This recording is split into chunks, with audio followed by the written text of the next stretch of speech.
या आठवड्यात खूपच भडीमार झाला पालेभाज्याचा. शेवटी ठरवलं की काहीतरी करूनच टाकूया.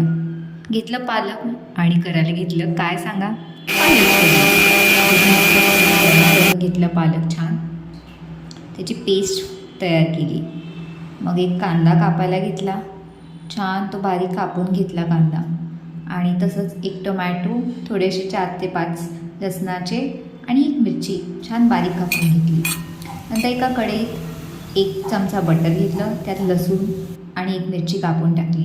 मग चिरलेला कांदा पण त्याच्यात छान परतून घेतला. कांदा छान परतून घ्यायचा जोपर्यंत त्याचा रंग पालटत नाही, म्हणजे साधारण पिंकिश होतो तोपर्यंत छान परतून घ्यायचा कांदा.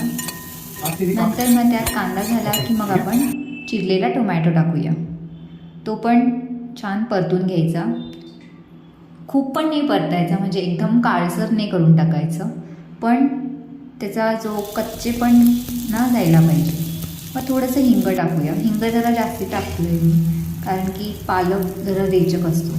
त्यात आपण नॉर्मल मसाले, धणे पावडर, जिरे पावडर, हळद, मिरेपूड, तिखट छान परतून घ्यायचं.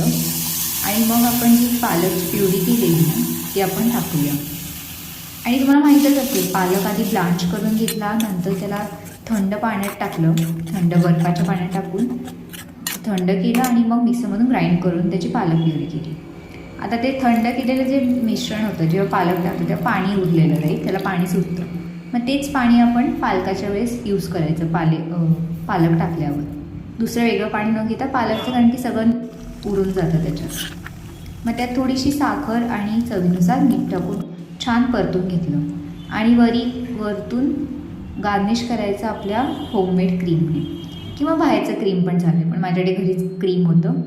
आणि तुम्ही एन्जॉय करा पराठासोबत किंवा भातासोबत, फुलकासोबत. इतकी टेस्टी झालेली, खूप छान.